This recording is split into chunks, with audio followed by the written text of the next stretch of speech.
Good afternoon. It's Sunday.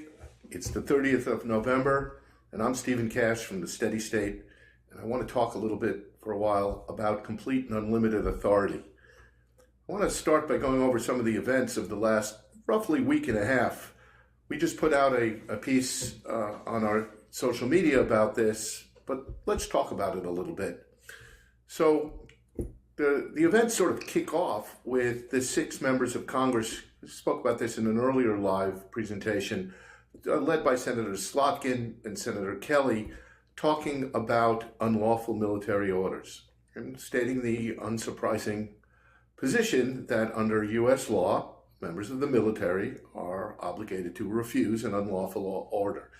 That set off a firestorm of criticism from the Trump administration and his cronies, basically rejecting that basic premise, a premise that dates back to Nuremberg and the war crimes trials after the Second World War. One of the criticisms, which didn't really make so much sense, was that the members of Congress should never have stated this principle of law unless there was an actual unlawful order that had been given that they were talking about. Now, I know that doesn't make sense, but if you read the posts on social media and you listen to Fox News, that was a major criticism. Now, let's put aside that a lot of people knew, and I think properly knew, that we have a number of orders that appear to have been unlawful to the military, not least of which was the attack on civilian ships in the Caribbean, or what Secretary Hegseth calls lethal kinetic attacks, which means killing people. Now, let's put aside the question of whether that's legal or not. The argument being offered by the administration is at best thin, that somehow narco-traffickers are the same thing as being involved in warfare with another country, and therefore we can attack non-combatants because I guess we're considering them combatants or something like that. It doesn't really make a lot of sense. But nobody had spoke about a specific order. And then we find out just a few days ago that the attack resulted in 2 of the people on the boat surviving and being seen by a live drone feed, still alive, clinging to wreckage. And an order was given, carrying out an order originally given by Secretary of Defense Hegseth to kill them all. And they did. They executed those 2 men in the water.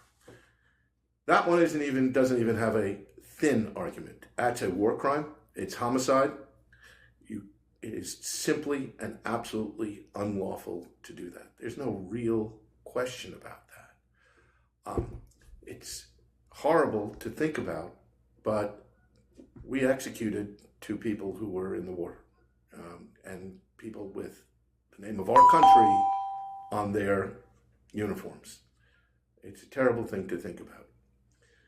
But how should we think about this in the greater or a different scheme of what's happening in the United States? Well, what we're seeing is the manifestation of something that actually Pete Hegseth and the president has said before, but Pete Hegseth said it very clearly. When he was first asked about the attacks on ships, he said, we have complete and unlimited authority, basically. He was asked, what authority are you acting under? I don't think he was kidding. That's what he and the president believe is the state of our nation. That the president, like a king or a dictator or an emperor, has complete and unlimited authority. And he used that authority in a way that was a dramatic demonstration of that authority. He killed some human beings and let us all know that he was killing human beings because he wanted to. That's fine. And we should think about what that means as we assess the degree to which we are slipping towards dictatorship and autocracy, and how this plays out. Because once the president says that the way to determine whether something is unlawful is whether I ordered it. And it's interesting, Pete Hegseth gave I guess it's a tweet or a Truth Social, defending himself against the accusation of committing murder. And his defense seemed to be, it is legal because it was a kinetic lethal attack. And I gave the order at the president's direction, implicitly. And the logic there seems to be that the fact that I said kill those people means it is legal to kill those people. End of analysis. Now, I don't think many lawyers would agree with that, and I don't think historically we would agree with that. But that seems to be the position of the administration right now. So again, why is this important across the board, not just in terms of how our military functions?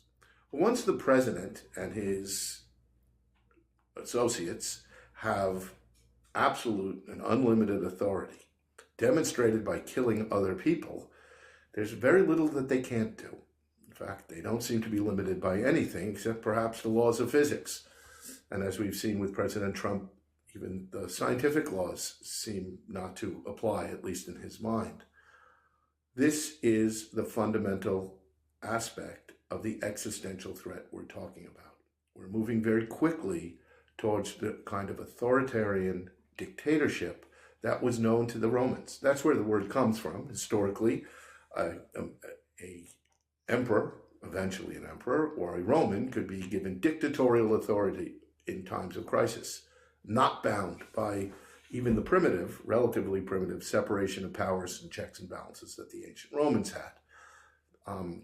What we're talking about here is a return to the kind of leadership that we saw in the ancient world and in the more modern world, in the more absolute dictators. And that is what we should be concerned about. So we have a number of people on, as I always do. I say we're going to go around 30 minutes.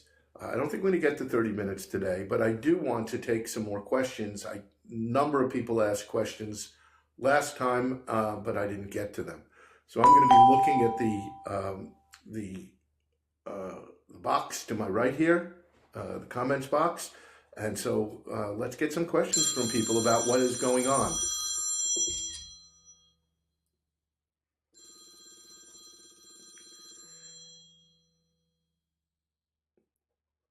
So while I'm waiting for some questions to come on, because my comments doesn't seem to be working as well as it used to, I want to tell you about something that I mentioned actually in a 2-minute primer earlier. But we have just introduced a resource page. You can find it on our website, www.thesteadystate.org. And a little heads up, we will be opening up our own podcast in January, the Steady State Sentinel. You'll hear more about that here. And so we're going to be offering roughly half-hour podcasts every week or two with guests from across the spectrum. We think it's going to be really interesting. You're going to hear from an array of people from all walks of life, mostly in the national security community. But I think it'll be enlightening for everyone. So let me see what questions I have. I have lots of people saying hi. Amanda Mastorio is stating that it's here. It's fascism now. I'm not sure it's actually fascism. That's a political science word. And I think it's important that we focus on the aspects of dictatorial approach rather than trying to put labels, although that may be the right label. I'm not quite sure. Carl Rundles offers they are murderers. I hate to say it. I think he's right. This appears to be a flat-out homicide, and we're going to have to figure out what we do with that as a country. One heartening thing is bipartisan group of members of Congress on the Senate side have announced that they're going to be holding hearings into the orders to kill the survivors of that first attack, and perhaps a hearing that will expand out of that a little bit.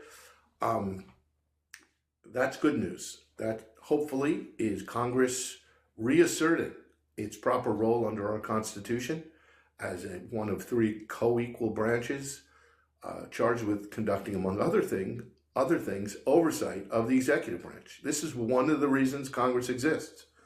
By the way, I do want to mention that the 6 members of Congress who made the video that sort of kicked off all of this sort of tornado of discussion, not only are all have backgrounds in national security, so they know about what they're talking about, but they all have oversight responsibilities. I've heard a lot of people say, well, why are these politicians talking about it? Politicians being clearly a dirty word in that sentence. They're not just politicians. They are people who've been elected to be your representatives under our Constitution. So they're not just politicians. They're your representatives. And they're not just politicians talking. They're conducting oversight. It's what they're there for. It's what Article 1 of the Constitution is all about. Absolutely critical thing to understand. So I think we've covered pretty well what's happened over the last couple of days and issues related to the no quarter order, as it's sometimes being called. I think it's important that we look towards what this oversight will be. I want to address a question that's been asked many times before, but hasn't yet been asked today. People are constantly asking me, what can I do? And one of the things we always say is, reach out to your representatives. Well, now's the time to reach out to your representatives. Call their office, write to them, tell them that you are upset, that you want hearings, that people are being killed in your name as Americans, and you want Congress to do its job. So please, that is something you can do. A lot of people say it doesn't matter, they don't listen to us. I was a staffer for a while. I was Senator Dianne Feinstein's chief counsel. And I can tell you, she really cared about what people said when they called her office.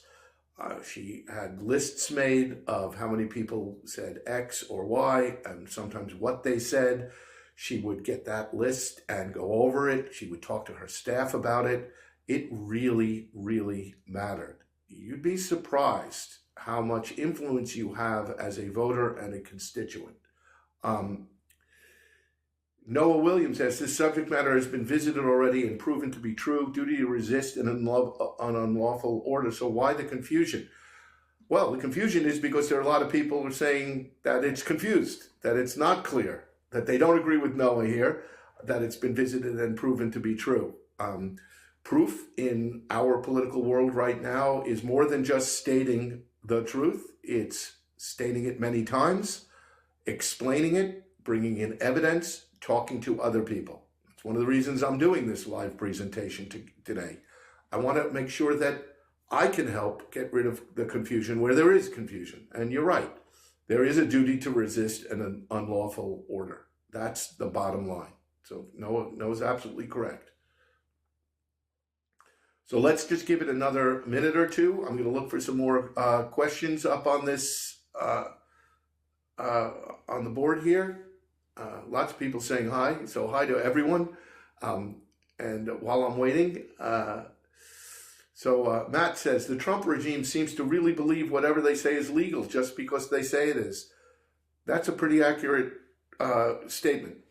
We just had, I think earlier today, Secretary Noem asked whether she had, in fact, told DHS to disobey certain orders of judges, and all she would say is, we're trying to clean up Joe Biden's mess, and they're activist judges.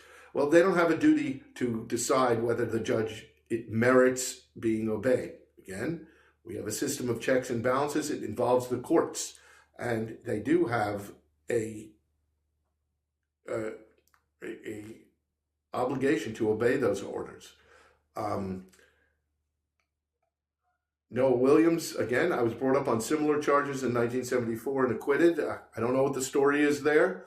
I will have to assume that if you were acquitted, it was because they could not prove beyond the standard in a military court that you, in fact, violated an order. I assume you mean that you followed an unlawful order and were prosecuted for it and then acquitted. Difficult to tell from your comment there. So why don't I stop here? And as always, thank all of you for following us, for listening to us talk. Please encourage your friends, neighbors, colleagues, enemies to subscribe to our social media, including TikTok. We'll keep putting these things out. So again, thank you so much and have a wonderful, whatever's left of your weekend.